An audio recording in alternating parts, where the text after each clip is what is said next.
This evening, we are here for predominantly one sole purpose. Tonight is our final discussion on the 2018-2019 school operating budget. And I'd like to give Ms. Sneed Johnson an opportunity to make any final comments. Yes. You have two documents, new documents that look similar to the old documents we've been doing week by week, but I just want to call your attention to a few things. And if you look at the second page of the March 26th proposed budget, I'd like to go over the things that I have added and noted, and they are things we discussed last week. So the Code of Virginia does require that the school board present a budget to the City Council by April 1. I was going to say August 1, goodness gracious, April 1. The budget presented to the board will be revised once the state revenues are finalized, and we hope that's going to happen April 11th or soon thereafter. So that will require a revision once we know those new budget figures. A contingent upon the final revenues is requested that the board consider 2 additional personnel expenditures fiscal year 18-19. These are just 2 considerations: that the approved salary alignment include 2 central office staff that not at the top of the scale for a cost of $21.32. That's not in the budget. It was noted in Ms. Bennett's presentation that the central office staff would not be realigned until all the others were realigned. And a consideration is there's many staff members not receiving any increase, and that perhaps a consideration would be a one-time payment for staff not receiving salary increase. We've done $750 in December in the past, $500 in the past. Rebecca, right? Right, we have. So those are just something I'd like you to consider. But the increases in the operation, which you can see on your big document that we discussed last time, was that dual enrollment. Mrs. Preston had asked about that, and we had taken out some. It was just the CTE that we left in, so we needed to put in back $4,000 for CHS. So that takes care of making sure that and as Ms. Zeke asked, can our students at CHS get dual enrollment? And Dr. Furman agrees with that. We also discussed last week about the $24.60 that the Shintel bill will now cost us, and that's been added in on the front sheet. And we also put in copiers, for leasing copiers for all schools and the central office. 1 new copier, top of the line, that does the hole punching and the collating and the stapling for $4,000. So that's in there as well. So this did reduce our operational cost, and it came out of the contingency fund, which now is $61,843. Again, the cafeteria funds are in balance with the preliminary budget. The cafeteria fund will require some transfer funds. Rebecca and I continue to look at those revenues, and they're looking very good. So I have nothing to add to other discussions except that the proposed budget by the superintendent must be voted on the board. I've made my recommendations, and I'll try to answer any questions with Rebecca here tonight if I need to answer any questions, but I have nothing new to add. Very good. Welcome back, Rebecca. That's exactly right. Thank you for your summary and the additional information. And I know this is a budget that you've presented to us and feel strongly about, and you continue to stand by that. So we appreciate those comments. So can I do one more thing? Yes, ma'am. Sorry. Ms. Preston also asked about summer school. So if you take this document and look back on page 4, we still have $23,825 in the line items for summer school, remediation, and homebound. So we did reduce some funds, but there is plenty of money in that line item for us to have substantial summer school programs in the summer of 19. It's page 4. Yes, page 4, at the very, of this one. Yeah. It's on this document that looks similar to this, not the one with the lines. Yes. Expense Page breakdown. 4. Yeah, expense breakdown. Yeah. And then above that is the $4,000 we added back into the dual enrollment at CHS, and then of course the JRTC dual enrollment remains at $2,000 as it was before. So just wanted to point those out, Ms. Preston.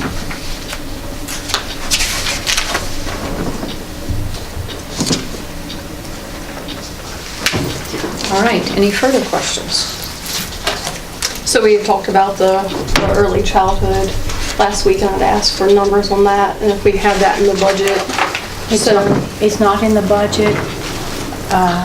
Question, we have 8 students in there right now in our current program. We have something called IPOP students. We have 3 or 4 IPOP students, and they are typically developing peers, and Mrs. Morgan and I just had a conversation. I think that's correct, 8 right now. And that's the early childhood program that we currently have. We did have 2 last year, and one of those was not funded, not replaced due to attrition of a teacher retirement. Okay. Any other questions?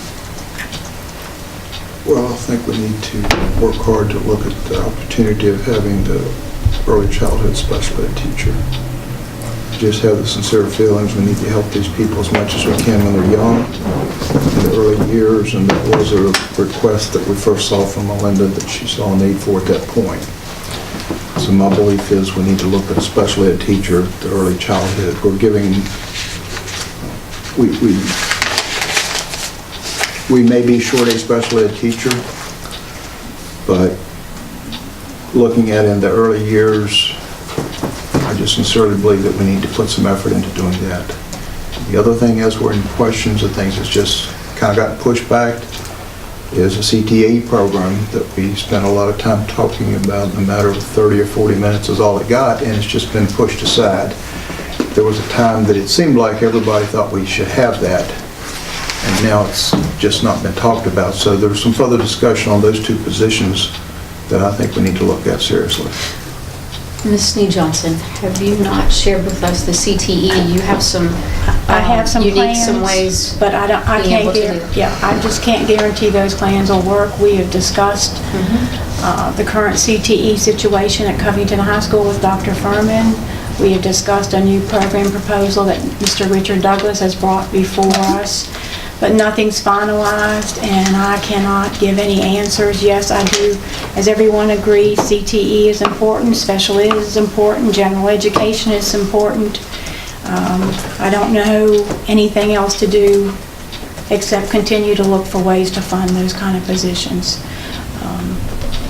but you had some thoughts on the last time of some creative ways, now that we're going to block scheduling, that might present itself as well. There could I be believe some you presented to possibilities us. for block scheduling that maybe would make it work, that we could maneuver our positions around, but I'm not going to guarantee anything Right. because I don't have an answer to all of those questions at the moment. CTE is important, special ed is important, general education is important, everything is important. I just don't have answers for all of the questions. But you do have, I mean, you've reviewed various different options in a I've reviewed very positive different way. options, but I have no answers right now. Okay. I can't give, I'm not going to give an answer. I have no answers.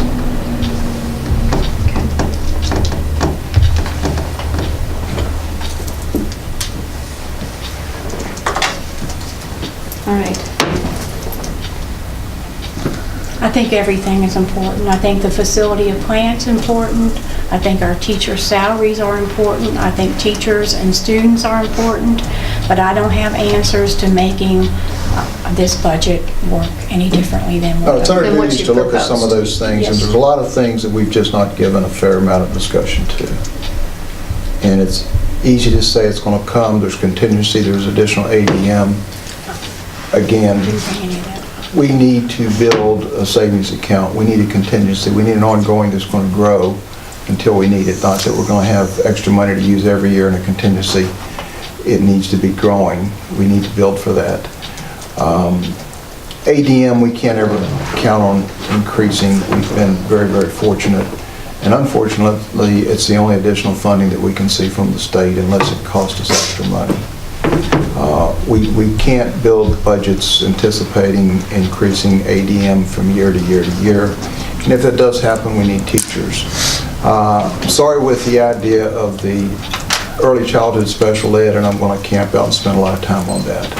With everything that goes on in our school systems around the country and in our school systems, the early childhood needs are there, and if there's a need for that, to make it work by splitting duties and things like that, that's not it. Those kids are special ed, they need special attention. And if that's something we can do, we certainly ought to look at it and not pass along and say we've talked about it and we can work it out. We need to work it out. We need to plan for it. If we need a special ed teacher, we need to find a way to fund a special ed teacher. The same thing holds true with the CTA. With the CTA, the possibility of shuffling teachers around and things like that, we're going to have enough struggle for a year or two. We've got to block scheduling before we can decide that. And again, everyone in here has agreed the need for technical education, and our country is seeing the need for that now, that is just as important as SOLs and everything there. And I sat and heard a lot of downfalls to CTE at CHS, and we talked about building a program, and we need to do it. We don't just need to be able to possibly work it out and shuffle it around. There's too many of those things that got lost in the budget in the past years, and one that just comes to mind we mentioned last time was parking lot repairs. We need to have parking lot repairs done. We can't hope and anticipate that we're going to have money to do that. We need to take care of those things. When I walk up to the front of this building out here, I just observed, a high percentage of the wood on the front of this building out here is rotten. It all needs painting, but it's rotten. That's an embarrassment. And thinking a few years ago, when it finally did get painted, and I took a picture and brought it in and showed Tom. I said, you know what people do when they walk up? If you all remember, the doorways and stuff are that way, but you go look at the front of the building now, and that's additional money. We've just not looked at any of those things. The asbestos is high on my list. We don't have a cost yet. We don't know. But you can bet there's $30,000, $40,000, $50,000, $60,000 worth of asbestos that we need to get rid of. And if we're looking at the welfare of our students and our teachers, that asbestos needs to go away. I don't understand the last several years of asbestos discussion. It just kind of keeps growing and growing, but we need to get a finality to that. We need to make it happen and get rid of it, and we can't anticipate that we have that money in maintenance. We just have it, or it's in a contingency fund, or it's going to come from ADM. There's too many things. We've already cut a few $1,000s from contingency in a week. And last year we started out with a $50,000 contingency that just went away because we needed it. And as we hire in new teachers, there's always that $20,000 or $30,000 in benefits or wages that we're not sure about. So there's a lot of uncertainties when we're strapped out maxing out on the budget, and we're hoping to just tweak things and shuffle things around to help our budget. I mean, I look at big numbers. We need a special ed teacher. We need to put some money in contingency. We need to work on asbestos. We need to take care of our schools, our parking lots.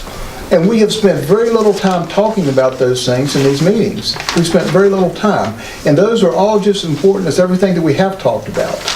And I think we need to spend some time looking for those. And as the budget has gotten pushed where it is, and our superintendent says, yeah, we're going to try to work things out, it's because the budget is currently balanced. That doesn't make it right, nor does it make it the best budget. If we need a special... But wait. As far as the CTE and some of the technical education, I mean, you sat with me on the JRTC board, so you know how valuable that resource is to us. We're going into a scenario in which we're changing to block scheduling. All right, that is, we've seen the documentation on it, we've seen the success with it, but it is going to be somewhat of an experiment with us. This coming up year, those few students that are in those principles of technology, those types of classes, we need to try to funnel them to that resource of JRTC. It doesn't mean that we have to abandon having a technical program.